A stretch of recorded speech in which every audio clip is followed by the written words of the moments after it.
Good morning, everyone. I'm Greg. I'm the host today for Soul School Network, Sunday, October 26th.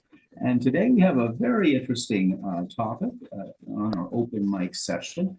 Fear is a virus. So I'm looking forward to hearing what everyone has to say about that.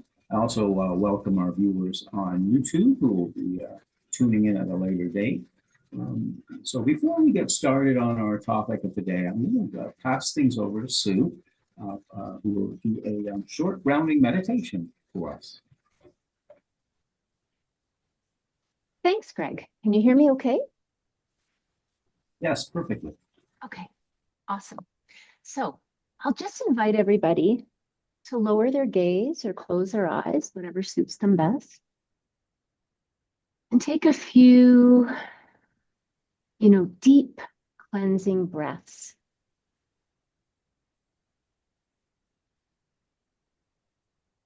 And as you do this, just start to notice the chair you're sitting in, or however it is that you're positioned. Just notice how you're sitting. Perhaps notice your feet on the ground. Become very present to your body and how it feels. Notice your breathing.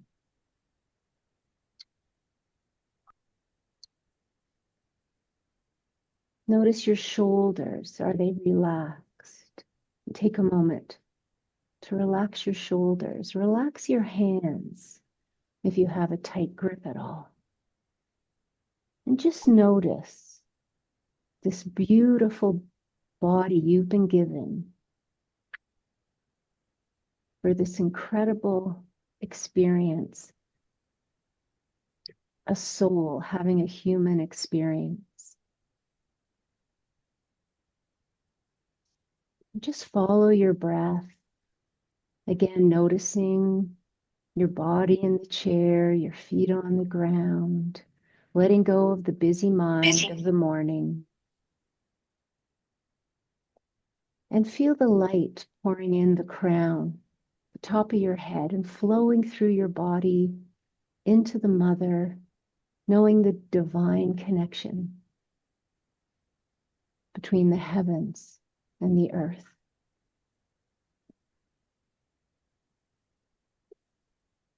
And notice your heart.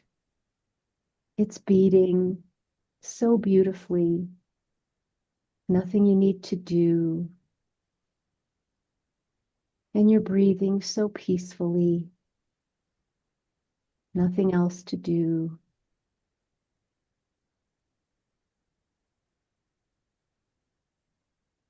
We are here, present.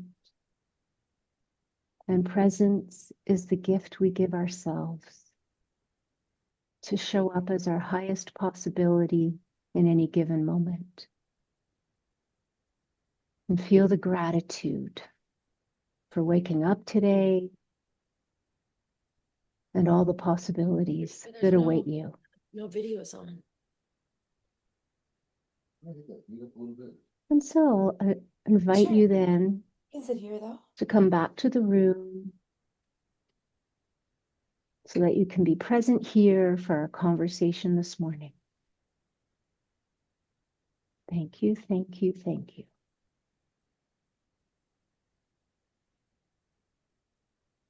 Thank you, Sue. That's really good. I really appreciate that, and I know all of us do.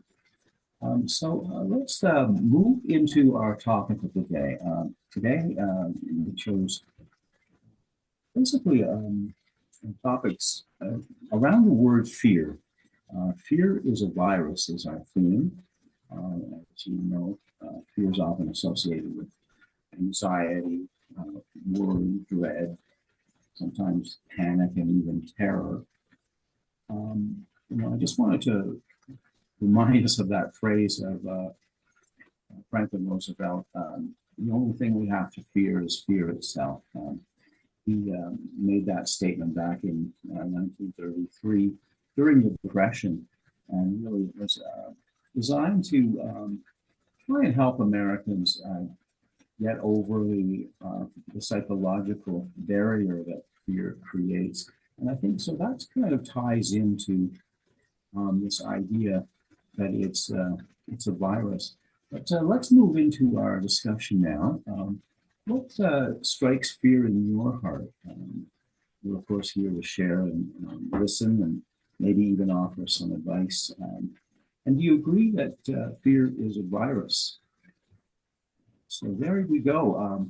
Who would like to kick things off? Maybe around that question about whether it is a virus. We'll look for hands here.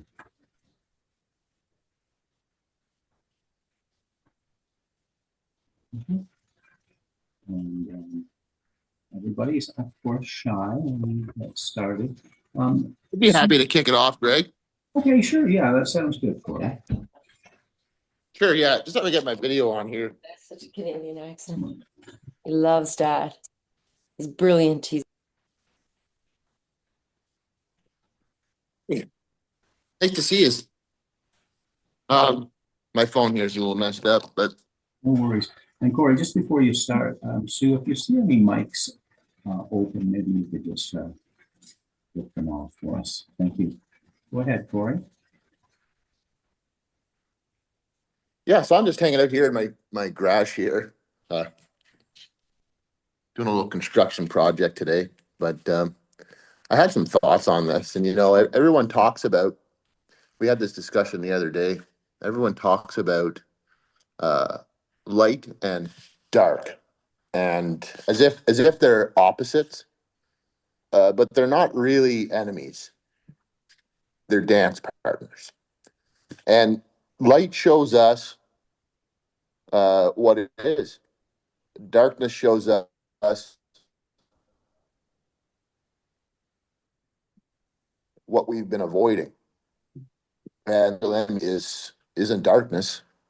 It's evil, and evil is simply truth inverted. It's when something that should give life is twisted to take it away. And when you think about fear is kind of a virus. It's when it's small, it's just a warning system, like a fever that keeps you cautious. But when it spreads unchecked, it takes over the body politic, the social mind, if you will. Every virus has a ground zero. What we do when there's an outbreak, we quarantine. We contain. Even an epidemiologist, they suit up, they wear gloves, they wear masks, they sanitize everything they touch. And here's the irony, because the same principle applies to mental and spiritual health. When fear infects the collective mind, when cynicism and apathy spread, we need the same discipline. We need spiritual gloves, emotional masks, and clean boundaries. But we don't apply that discipline in politics or law, for that matter. We let fear mutate into bureaucracy, into compliance, into that polite Canadian smile that says, sorry, we can't do anything about colonialism right now. Maybe next fiscal year. And that's where the Amiquah situation comes in, because the legal system in Canada caught a virus a long time ago, in 1867, or maybe even 1492, but a fear called the fear of equality.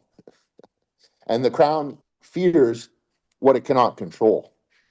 And that's it, from our perspective at NANA, is Indigenous law that doesn't ask for permission, and they're afraid of that.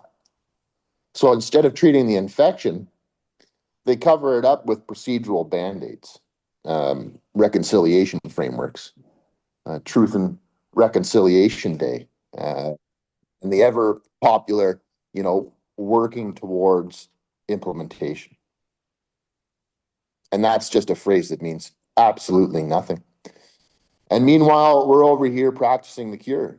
The Amaqua people are asserting original title, not as some sovereign nation fantasy, but as the immune response of this ancient body politic and a nation that never died. It only lays dormant, waiting for the fever to break. And the Canadian Crown, blessed its powdered wig heart, still believes it's running the lab. But the experiment is backfiring. And the subjects have started reading the microscope slides and realizing, hold on a minute, we're the original researchers here. And our new prime minister, well, he seems to think economic reconciliation, quote unquote, means giving Indigenous people credit cards with cultural interest rates. And don't worry, he'll balance the budget with your identity, basically. But fear can't withstand humor, and evil can't survive the light of understanding. When you laugh at a virus, it loses its host. So here's the prescription in my mind. Recognize fear when it's trying to pass itself off as policy. Quarantine the infection. Don't let it spread through your spirit. And keep practicing the law of light, which is truth, humor, and community.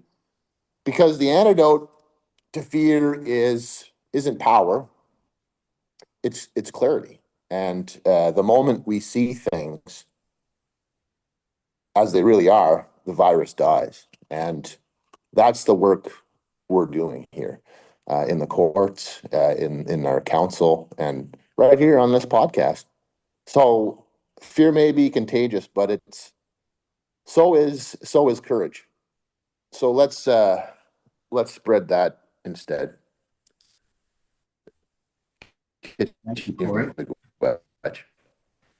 I love what you said about emotional masks. That's a really great sort of analogy, visual, if you will, to really kind of tie it in with the idea of a virus. Who else would like to jump in here? Maybe carry on from where Corey left off. I know everyone's eager. Just shy. John Michael? Yeah, I like to jump in real quick and just piggyback on what Corey said. I think everything you said was really, really incredible. I also just want to remind everybody that, fear has an acronym, and it's false evidence appearing real. And that's kind of interesting because it makes me think about that I have believed the illusion that I'm a separate, that I'm no longer part of a whole. So that's when fear can come in and become a virus and take over. And I'm separated from my true self and from God and all that stuff. And when we operate in fear, we contract, we get smaller, and we close off our flow and on the force and creativity. Everything seems to get weird and strange and in a kind of a weird way. And we acknowledge fear, and we know it's there, and we acknowledge it and respect it and realize what its true meaning is a sign to let us know that what we're looking at isn't real. And it can be helpful. It can be a sign, a symptom or something. And all we really need to do is to go back to healing, trust, and surrender, exactly what Corey said, and find that love is the antidote. If we can turn it around and look at it and say, okay, what am I missing here? And flood it with love, it can change the way we look at it. And when we change the way we look at something, we change our perspective and we could see it in a different way. Beautifully said. Thank you. Sue, you often use that acronym for fear, false evidence appearing real. What does it mean to you, and how do you connect it to being a virus? Thanks, Greg. And thank you, Corey and John Michael, for your insight, which is, I think, really clear to all of us. Everything you said makes so much sense.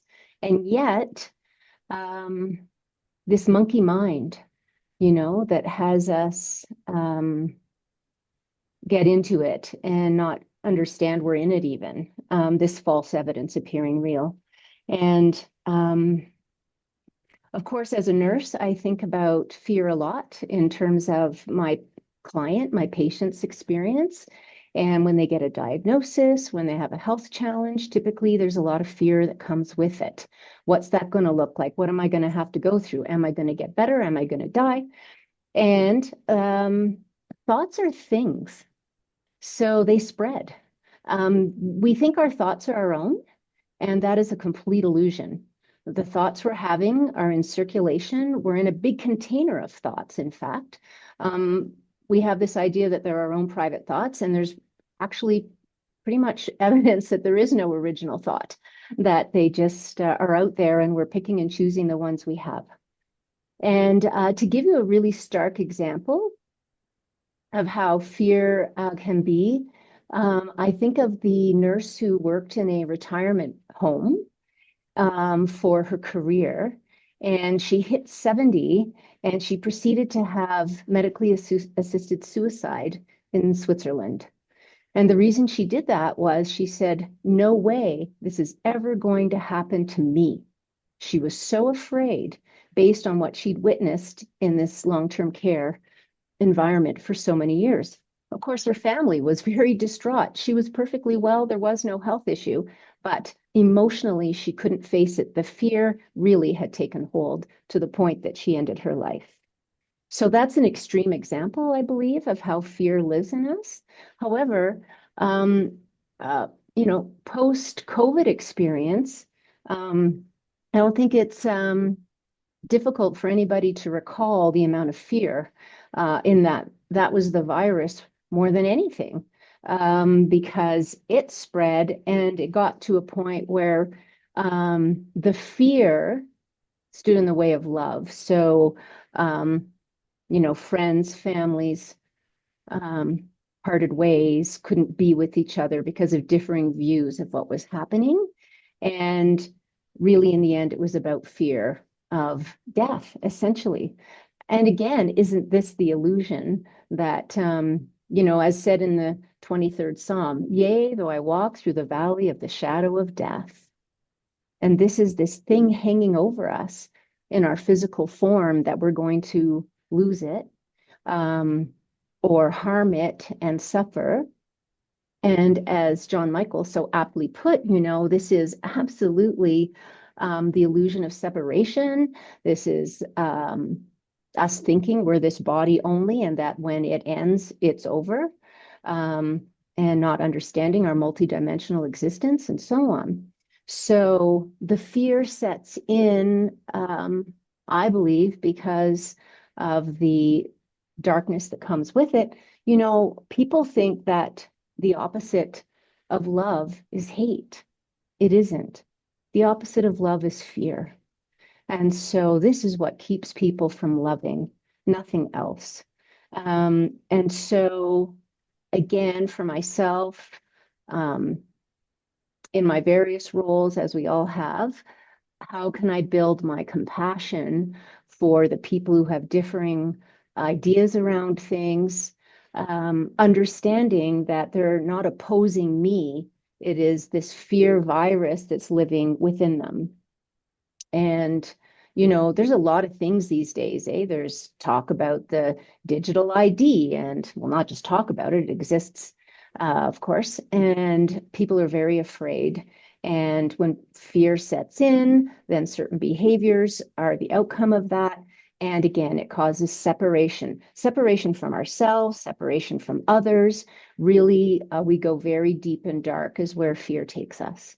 So I think the first thing, as Corey, I loved his analogy around, first recognizing it and then quarantine and not spread the virus. So recognizing fear in ourselves and then doing our own personal work so that we're not spreading it around. And, I'm the example of somebody, as most of you know here, who, I'm not on there reading all the media stuff. I've, watched 20 movies in my life. I haven't filled myself up with a lot of things. However, I talk with my mom twice a day, and she's quite capable of filling me in on all the world events and all the nasty things that I should be worried about. And she's quite shocked I don't even know about them. And she's certainly feels it's her job to fill me in so that I can be prepared for all the things that I should be afraid of. And I understand it. It's the world she's living in. She's watching CNN, constantly negative news. So this fear virus is really being spread, right? It's living in her life, in her little apartment. She's telling her friends, she's telling her daughter. And so it's spreading. And you know what? It's not her job to protect me from these things. It's my job to do work on myself so that I don't take this virus and spread it around. So, those are my initial thoughts. Greg, thank you. Thank you so much. That the opposite of love is fear. That is really profound for me. I never really thought of it that way, but it totally makes sense. And John Michael added a comment in the chat that fear is also the illusion of limitation. That's really an interesting way of seeing that, looking at it. Thank you for that. Who else wants to jump in? Maybe you have your own example of something that you're fearful of, but you also see the reality of it as something that maybe is an illusion. Anyone?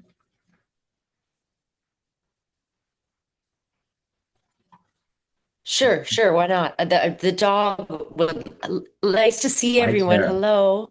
Hi, Welcome. Sunday people. Love your haircut, Greg. Looking good. And thank you for everyone's shares so far. So inspiring and uplifting always. I think that last part that you just said, something about something you fear. I mean, I've been dealing with coming back and forth to the US, as many of you know. I came back to the US to go to school, and that gave me the possibility of living here without being afraid of what the border was going to do. Because many years ago, I was living here as a tourist and working under the table as a nanny. So I would come and go every few months. And that was fine. And then at one point, something happened and I got flagged. And once you're flagged, they ask you every question under the sun. And you just never know. It was always. And then one day I went for a visit to Montreal and came back and they wouldn't let me back in. They said, "Well, you're not living here, are you?" And I said, "Well, no, of course not." And they said, "Okay, cool. Well, then you can come back in 6 months." And then my mother and sister had to come to Brooklyn and pack up my apartment. And I had left it as though I was just leaving for a few days. And so uh, I was afraid to come back because they didn't give me a ban. It ended up rearranging so many elements of my life. And then when I did finally come back, it was 4 years after that event, and it was to come to look at schools. And so it redirected my life. It ended up sending me back to school to do an undergrad. And then I thought maybe if I go to graduate school in New York, that would be an avenue to go back. And it was just all these moving pieces. And then they almost didn't let me in when I got accepted into school and I got all the papers I needed and it was going to be, and I paid the tuition and the guy almost said no. And I was able to be more assertive and say, "Listen, I did a full year of school during lockdown. The reason I applied, I kind of pleaded my case." And that it continues to teach me a lot. The fear didn't fully go away because every time I go to cross the border, any border, there's this knowledge that whatever that person is thinking in that moment, they can switch on you and just make a decision that isn't going to work in your favor. And so Dad and Susan, I've been so fortunate, am so fortunate to have their example. Susan was just mentioning one of them, which has always been her strong boundaries related to what she's willing to engage in. Perhaps she can't enforce those boundaries as strongly with her mother because it's her mother. And, but with us growing up, she was always very clear that there are just certain things she doesn't want to engage with in and talk about. And Dad knows, even if he knows all those things, he knows what topics are not, it's just going to get in the way of what it is that she's doing. And then for Dad, Michael, his teaching of surrendering to what is, to just be with what is, really, just be with it. And I have had no problems at the border for quite some time because once I got that visa and changed my track record, it's been okay. But this last time when I came in, the guy grilled me. And I had this different approach. I had the surrender to what is. I just completely dropped it. I let it go and put it in the hands of the great spirit of the creator. And the main thing here is the feeling. It's that feeling shift of releasing it, of not being afraid anymore, of knowing that I'm protected, of knowing that I'm going to be all right, that I'm going to be okay. And what that does to the nervous system is like, and I call on my guardian angels. I call on my guides all the time. And I have different journals. I've got a journal for my dreams. I've got a journal for the work that I do in the world with my writing. And I've got a journal that's purely just for gratitude and synchronicities and sort of mystical little experiences that to keep me on track. If I do slip into fear, to go back there, to retreat into that. And just as John Michael said that the acronym for fear is false evidence appearing real, the acronym for wish is when intention shall happen.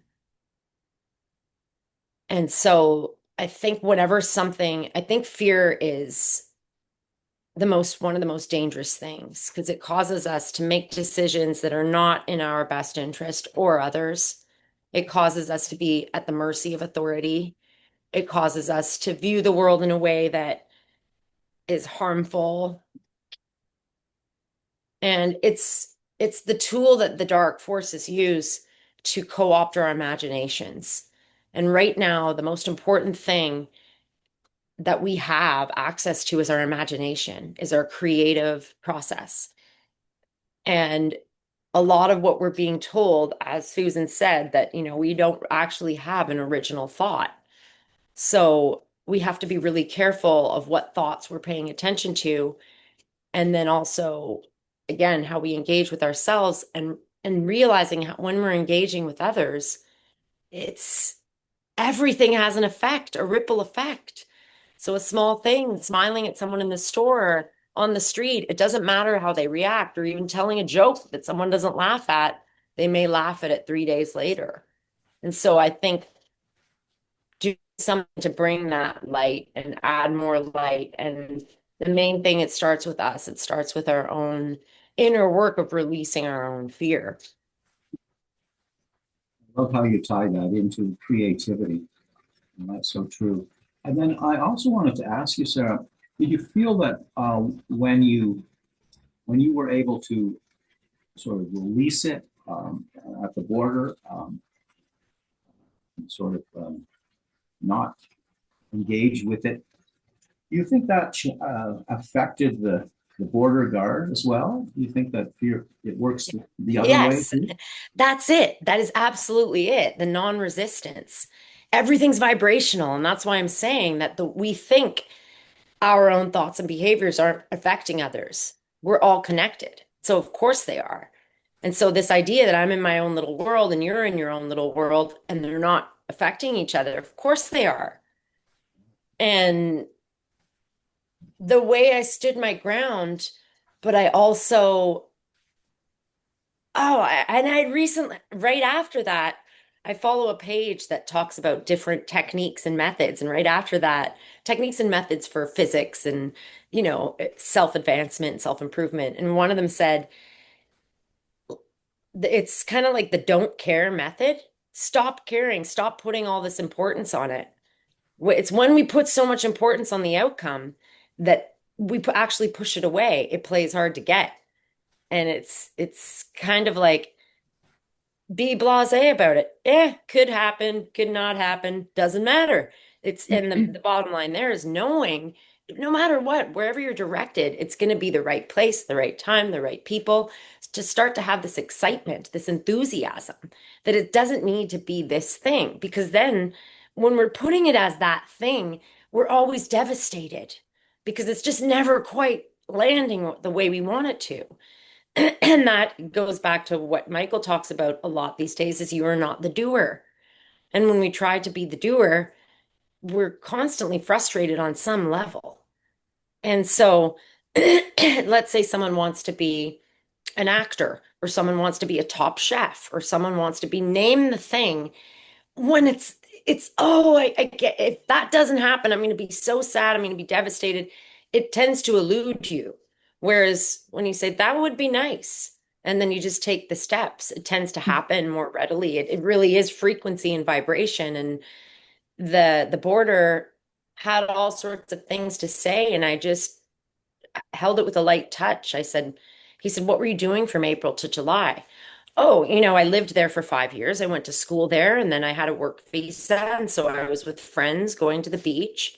Okay. And then you went to Peru and now you're back. Yeah. Well, there's a literary event and that's my community. And I just I had this attitude of doesn't matter what you're going to say no. Okay, cool. I just didn't, I also just saw the game of it all too. Like, no. So true. Greg, may I Yes. just jump in for a sec? Sarah, Yes, I'm just going to absolutely. quickly add to your story because I'm forever impressed by Sarah's ability to hold the light and affirm in the face of adversity. But I also want to, not but, and I want to add to her story that my brother passed at the end of May this year, and he loved Sarah. He got such a kick out of Sarah. He still does. We've been in communication since he moved on. And as Sarah sends me a photo of a man she sees holding a spiritual book, really, as I presume, Sarah, you could tell the story as she comes through.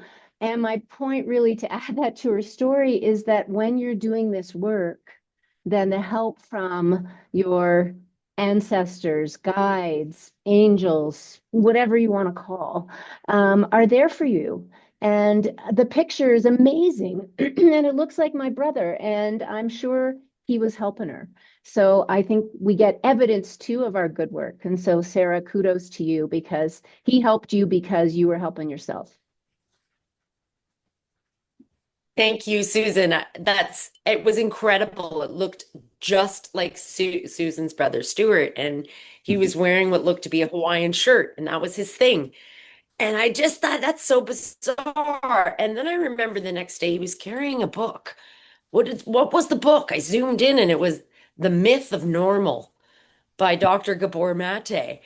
And Stuart was all about, normal doesn't exist. You're not this mainstream idea of what someone's supposed to be. And that's it. It's that we are living in this interdimensional reality and there are good forces, there are dark forces. Tune into the light. I mean, I mentioned Lord of the Rings constantly. The Fellowship of the Ring, it's the Fellowship of Nine against all of these orcs and goblins and monsters, legions, and they never abandon their task of the light. It's not about how things appear. It's about what your choice. You for this anecdote. It was just, yeah. When we tune into that, it's constantly happening. Thank you, Sarah. I'm just going back to your surrender side of things. Reminds me that it's about living in the moment too. A lot of fear can be set aside if you're not thinking about what's ahead and just being in that moment, which is something that Michael has spent a lot of time sharing with people, as you mentioned, that being the beer, not the doer. Michael, do you want to jump in here and share some thoughts with us? Sure, sure. Thanks very much. I'm sorry I haven't put my camera on, but radiation took out a tooth, and I'm going to keep that to myself. Is basically the only way I could appear on camera is if I put an eye patch on, and then you thought I was a pirate. Um, the thing I want to emphasize immediately is we live in eternity. We live in eternity, and you don't get caught up in time and space when you put on the forefront of your mind the fact that you live in eternity. You're coming in and you're going out of this physical existence is something that is a snap of the fingers as it relates to eternity. You never die. You always are. So what is that? That is consciousness. And what is consciousness? Consciousness is something that exists in eternity. And there is a consciousness of the one consciousness. And we're all tied to that one consciousness. And the light and the dark, the concept of the light and the dark is the concept of duality. And why are we here in the physical schoolhouse called Earth? We're here in the physical schoolhouse called Earth to learn how to transcend duality. Eastern philosophers have very much impressed me with the concept that you're not the doer. If you had to say to me now, I'd like you to revamp your time since Susan and you came together 33 years ago. 33 years ago, I want you to go back through that time and give me a definition of what that time is. And I would say, that's an easy one. Magical mystery tour. That's what it is. That's your life. Your life is a magical mystery tour. And when you do not emphasize the magic, it elongates itself away from you.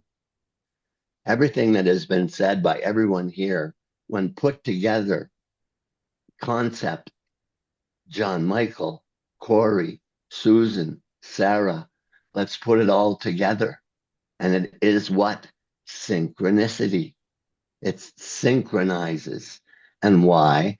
Because that consciousness is within them. Susan always loves to quote Martha Creek, the concept of if you don't go within, you'll go without. So where is the vibration? Where is that? And that vibration is in the divine flame, which exists within every individual.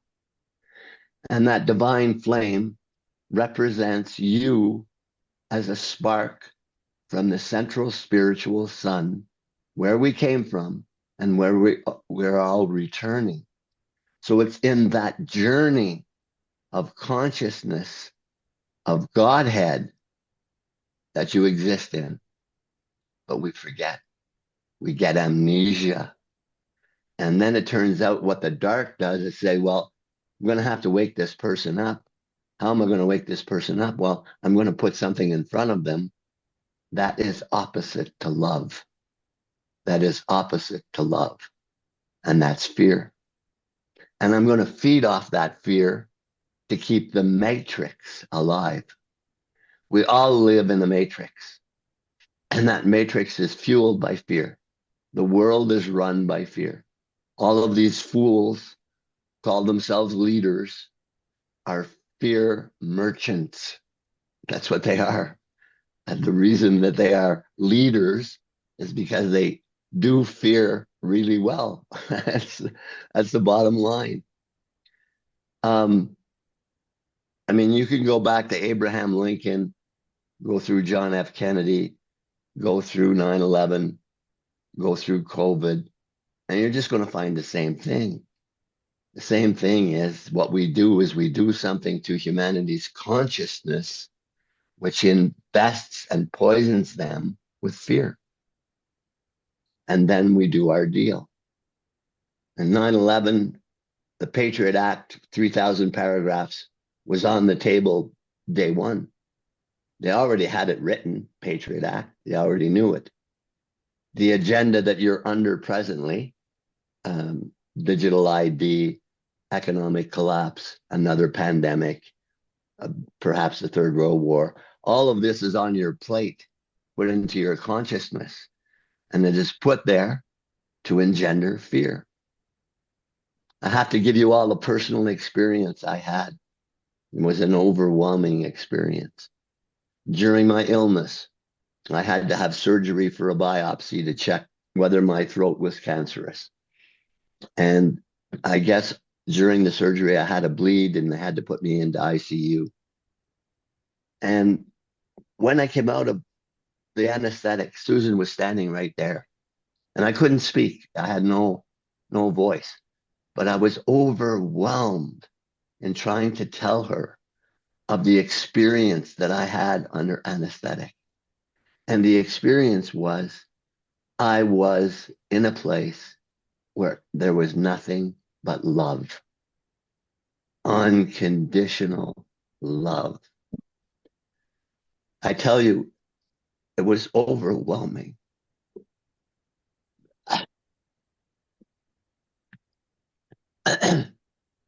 It was the feeling that flooded me. And it was demonstrating to me that this is how the cosmos works. This is how the cosmos is held together. It is love, the creative force of love.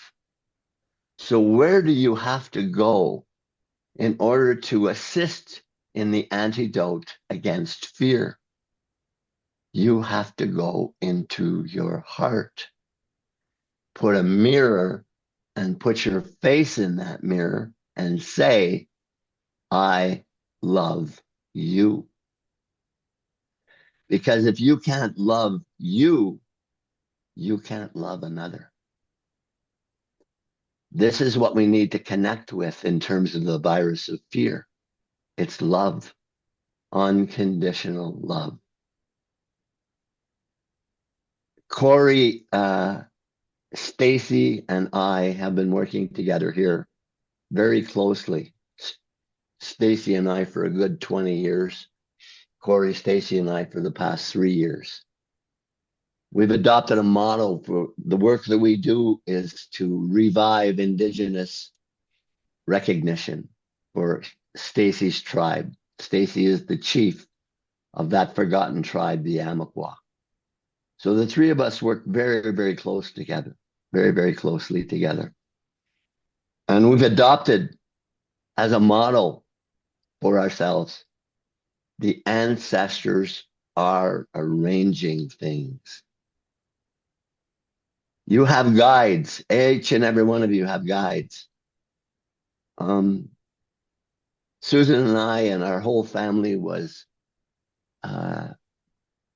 given the blessing of working with Grandfather William Commanda. Grandfather William Commanda made his transition on August the 3rd, 2011, at the age of 97. We were given 16 years of working with Grandfather William Commanda, who taught us very, very well. And his thing was to demonstrate to people of all colors that love was the unification and that love and compassion go hand in hand. I've said this before. I think that Susan and I were driving to Cusco one time and the word equanimity came into my head, just boom like that, equanimity. And of course, we looked it up and it wasn't just a dictionary definition. There were lectures on equanimity. It was just like, it's a big topic. But what I'll never forget and what I remember from the definition that Susan read was equanimity sits on the ground of wisdom and freedom and is the protector of love and compassion. There is the key. Sarah told you the story of equanimity. I don't care if it's a yes or a no. I'm just going to go with it. So what she was doing was receiving with equanimity what was right in front of her. She surrendered to it. And she was going with equanimity. And equanimity is a deep and profound thing because it sits on the ground of wisdom and freedom. And it's the protector of love and compassion. So if I'm able to have my consciousness have on the bulletin board of my mind, A, I live in eternity. B, everything is consciousness. C, it's all supported by love. That's constant. That's always. So what interferes? What comes into play in relation to not having that be in your eternal mind? Not having that be in your eternal mind? Yourself. That's the only thing. Just your thoughts. It's nothing else. It's not an army outside your door ready to come and, chop and quarter you. It's your own mind. And within the framework of your consciousness, it is a vibration. That vibration is vibrating high, medium, low, below low, higher than high. Where? Where is it on that scale? And if you are giving in and surrendering to fear, then you are away from your eternal mind of love. And this is where the rubber hits the pavement. Corey and Stacy and I were working very diligently one day on Zoom. And we were working away on the case, discussing legal principles, and a condor right in front of my face, right outside my window. As you know, we live in Peru and we live in the Sacred Valley. And to see condor is to be blessed. And the condor was directly in front of me and went around the house once and came back to the same position and went around the house again. Magic. Magic. And I said to them, we're on our way to court. We're on our way to go to the man and have to deal with what we already know to be what we've said forever. How authority acts is this way when you bring them a problem. They act surprised, they look concerned, and then they deny, deny, deny. That's the experience of the Indigenous people that go to courts in Canada. Act surprised, look concerned, deny, deny, deny. But guess what? There's something within the framework of all of that darkness, if you will. There's magic. And you have to be with the idea that magic exists, that magic is all around you all the time. And how you vibrate attracts or repels the magic. So within the concept of the idea of fear, false evidence appearing real all the time, then you have a prescription for healing what you fear. And it's an inner journey. And unless you go within, you'll go without. Thanks. Thank you, Michael. Wonderful. John Michael is clapping, so you know it's good. I would like to quickly put someone on the spot here if he's available. Stacy, if you're there, your story about hanging from the branch on a cliff brings up a sense of, a moment of fear that you overcame there. Would you be willing? There's a lot of people here who maybe haven't heard that story before. Would you be willing to share it with us and maybe talk about the connection to fear and where it brought you? If you're there. There you are. Good morning, everyone. Beautiful day outside. Uh, yeah, sure. To relay a little bit of the story.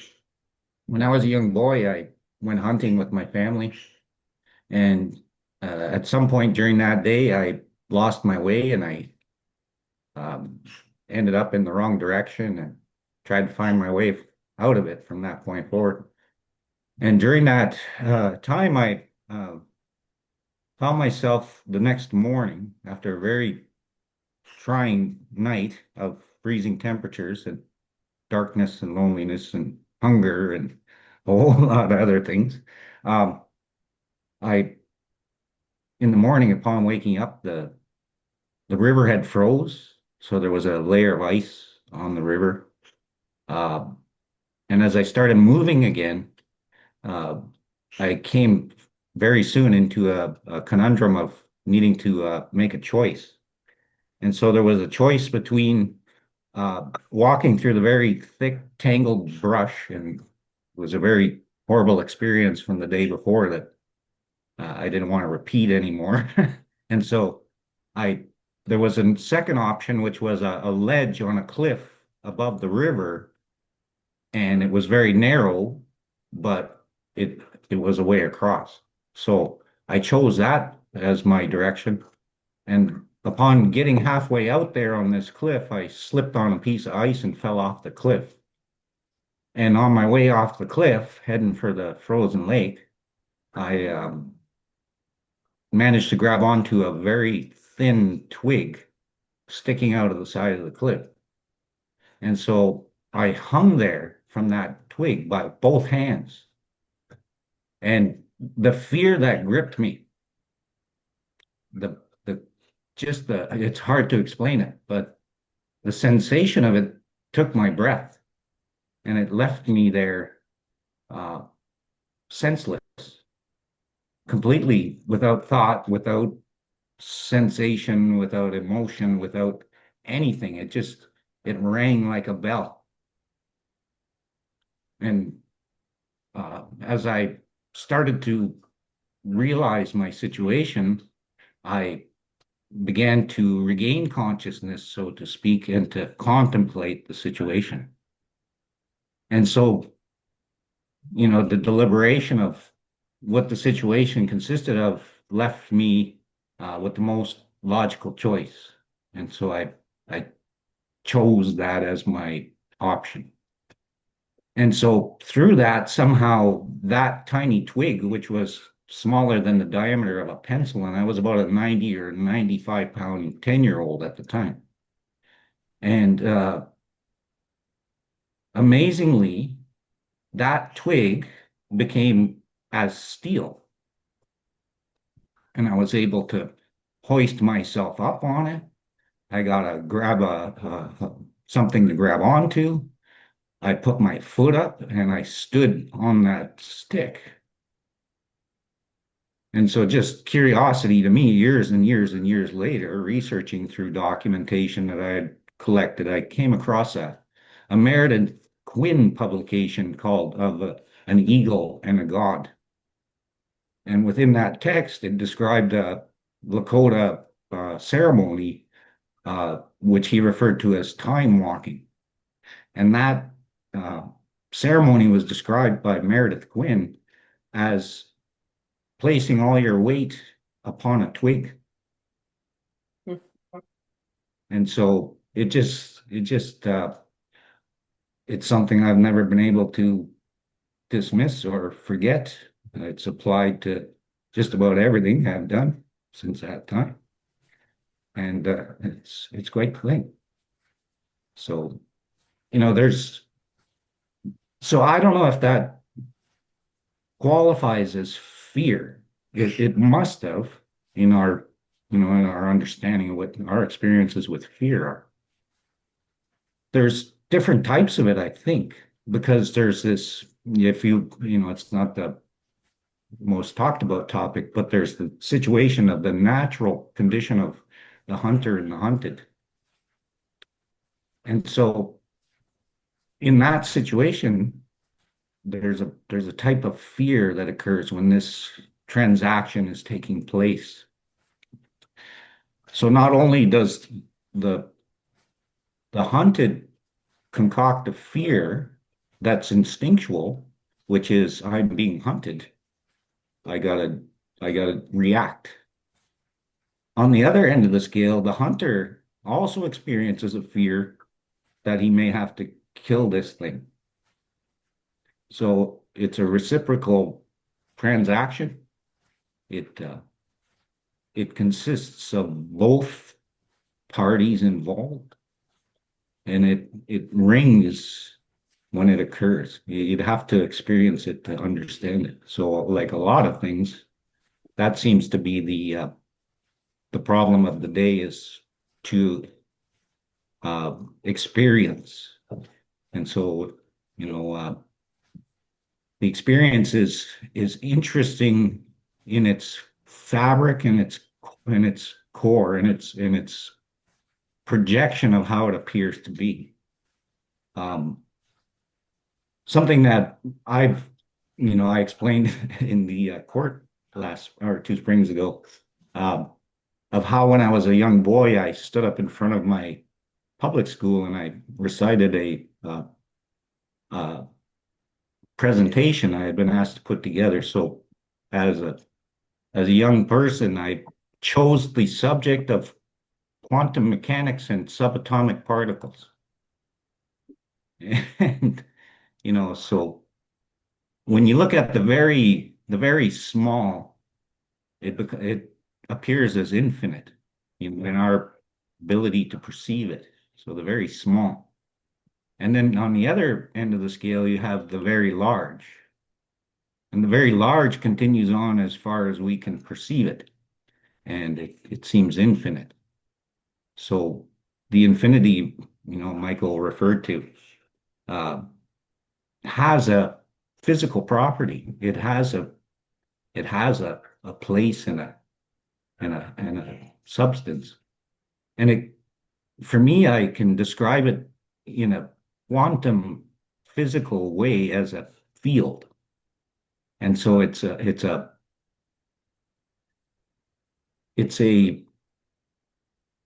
place and a thing in its own. And so we've yet to perceive it in this existence, in this experience. So that quantum field is beyond the universe. It was here before the universe. It will continue on long after this universe. So the experience is unique and the perception of it is varied. And so we struggle to become knowledgeable in this experience. And so I think, if you believe in reincarnation, that we visited here many times.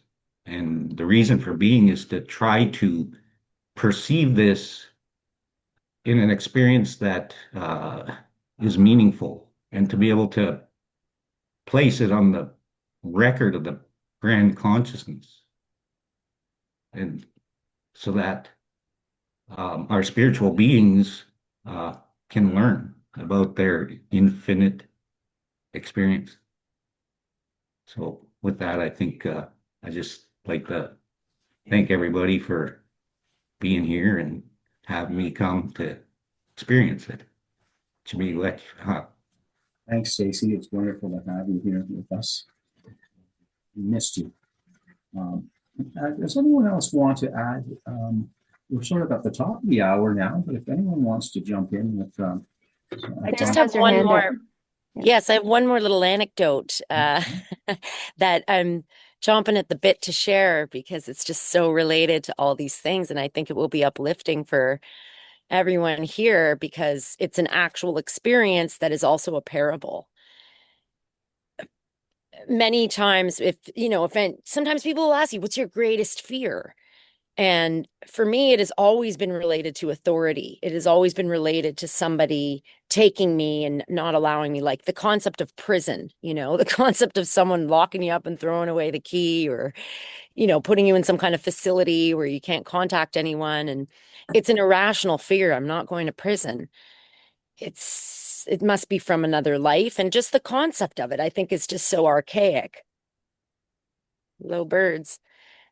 So my boyfriend and I, we have a place up in the Adirondacks, and we go to get spring water up past Saranac Lake. And in order to get there, we have to pass Clinton Correctional Facility, which is a massive prison. You know, it's got these huge walls and it's scary to pass it. And yet there's this quaint, cute little town surrounding it. And across from the prison, there's these little shops. We went into one of the shops one day, and the lady had the place all decorated for fall with fairy lights. And I said, "You've done just such a beautiful job." And she asked, "What are we up to this weekend?" And I said, "Staying out of trouble." And all the jokes were about, you know, not going to prison, basically. And I don't even want to know what's inside there. And then I remember there's people in there. It's wild. It's just this looming presence of this prison. So we were passing by, and there was a little book box beside the prison, a free library. And I said to Eric, "Please turn around. I gotta go back. I need to see what's in that library." And what reminded me of it was Dad, you know, speaking about grandfather, and grandfather always been being with us. And so we turned around, we went back, and I looked through this book box, and no, it's all like paperbacks from an airport, or, you know, trash novels, nothing there. And then Eric says, "Come on, it's a beautiful day. Let's go, you know, let's get back in the car. Let's keep driving." And one moment, I gotta look. And I'm digging. I said, "I know there's something in here for me." Boom. Look what I find. I find Profiles in Wisdom, which is the book that when Dad took the sabbatical from practicing law to interview spiritual elders all over North and South America, he didn't know where to start. And someone put this book in his hands that has all these, by Stephen McFadden, all these elders in there. And I was floored. I mean, Grandfather William is the second elder. Chapter 2, there's Grandfather William. I couldn't laugh. I couldn't cry. I was somewhere in between. I just wanted to just dance. You know, wow, this book changed our lives. And Willaroo, who also was an elder of ours, he brought us to Peru. I ended up living in Peru after going to visit him. Michael and Susan now live there. You know, this book quite literally changed the trajectory of our lives. And it was there beside Clinton Correctional Facility.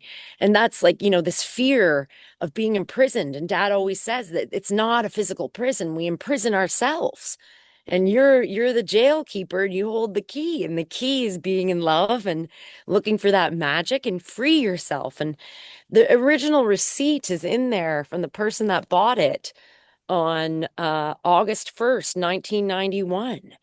And the total came to 1377. And those are our numbers. You know, Susan had the 77th Battalion ring of her great grandfather when she won that Rencontre sur la Lune, Encounter Under the Moon. And 13 is, you know, historically 13 moons. We've always worked with the number 13. And I mean, the symbolism, and it was bought in New Hope, Pennsylvania. It's just, it's all there when you begin to look at it. And, you know, people could call you a kook, but it is quantum physics. It's happening, this dance, this engagement. And a couple weeks later in Woodstock, I went into the thrift store that's called Castaways, and I found this leather deerskin ceremonial outfit with an eagle on it. And it said Duchamp, or no, I forget. I'm gonna have to look the name up. Basically, I looked up the kit after. It had a medicine bag, a wraparound ceremonial skirt, a poncho with this eagle, all hand done. And wow, but it was too expensive. It wasn't in my budget. I left it there. I just thought maybe I should acquire it. I'll think about it. When I walked out of Castaways, I found my first eagle feather. We're going to call you Serendipity. Yeah. Serotonin, serendipity, ceremony. You know, it's all right there, this conversation, right? It's whatever we're engaging with, whatever we're noticing, whatever we're aware of. And And I guess because I am a sensitive person, so fear does come up for me naturally, like it does for all of us. And my way of responding to it is to ask for guidance, ask for help, ask for a sign, ask for something, and it's not only is it always there, it seems to be increasing. I mean, an eagle feather. I mean, I obviously I went back and I had them put it aside and I found a way and I acquired it. And it's priceless. It's not the price that you can put on it, and it's to give it a good home. It's just the eagle says, you know, and then it's the prophecy of the eagle and the condor, which is what Willerud speaks about in Profiles in Wisdom. And there's grandfather right there. I mean, it's just, you can't script it. But this is the reality for each and every one of us, is that when we begin to open our eyes to it, it's all right there all the time. And we could just start to have fun with collecting these synchronicities and these magical events that are to show us we're not alone and we're being guided. And So true. Thank you, Sarah. And thank you, everyone. I think we'll close here. Sue, would you mind reading the mantra of unification for us? Sure, I would, Greg. If you don't mind, though, I'd like to make one other comment before we close Sure, off. yes, absolutely. I think what's really clear, and thank you for that sharing, Sarah, it's the magic mystery tour that your father speaks of so often. What I want to say is that in the, for example, Abraham Hicks teaching, they say unconditional love is maintaining vibrational alignment in all circumstances.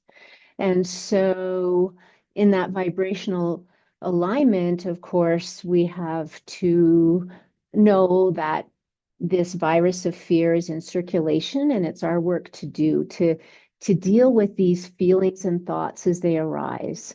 And just like asking the nose not to smell, asking the mind not to think,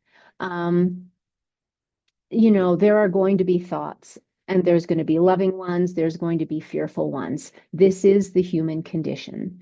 And it's not that we can not have thoughts, it's just we don't have to believe them. And so this is the work of Byron Katie. It's called The Work. And it's called The Work for a reason, because we are well advised to question our thoughts, the ones that make us suffer, which is many of them in a day. That's part of it. So this is a very, very specific, helpful tool. It's really like a meditation, going through asking these 4 questions, turning them around. So it's not that we aren't going to have the fearful thoughts, it's that we can question them, or we can just accept we're having them, but we're not believing them. And that is the difference. And this really changes your reality. So I think that in also remembering, whose business are you in? A lot of fearful things arise when we're in someone else's business. So are you in your own business, someone else's business, or God's business? And so staying in our own zone, doing our own work, I believe is the antidote to this fear virus that's in circulation. So those are my closing thoughts for the crowd. And if everyone's ready, we could just move on to our closing prayer. Yeah. Thank you. I will share screen just so that for those of you who don't know the mantra of unification, then you can see it on the screen. So here we go. I think I have a lot of things open. There we go.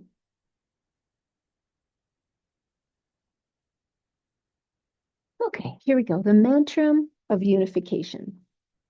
The souls of all are one, and I am one with them. I seek to love, not hate. I seek to serve and not exact due service. I seek to heal, not hurt. Let pain bring due reward of light and love. Let the soul control the outer form and life and all events, and bring to light the love which underlies the happenings of the time. Let vision come and insight. Let the future stand revealed. Let inner union demonstrate and outer cleavages be gone. Let love prevail. Let all humanity love. Thank you.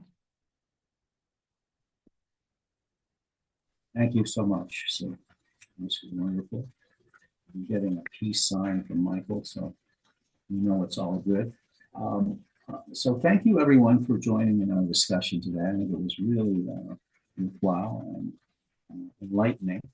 We'll be back on November 9th in 2 weeks' time with a special guest, and information on that guest will be posted on Facebook at a time in the near future, as well as on our website.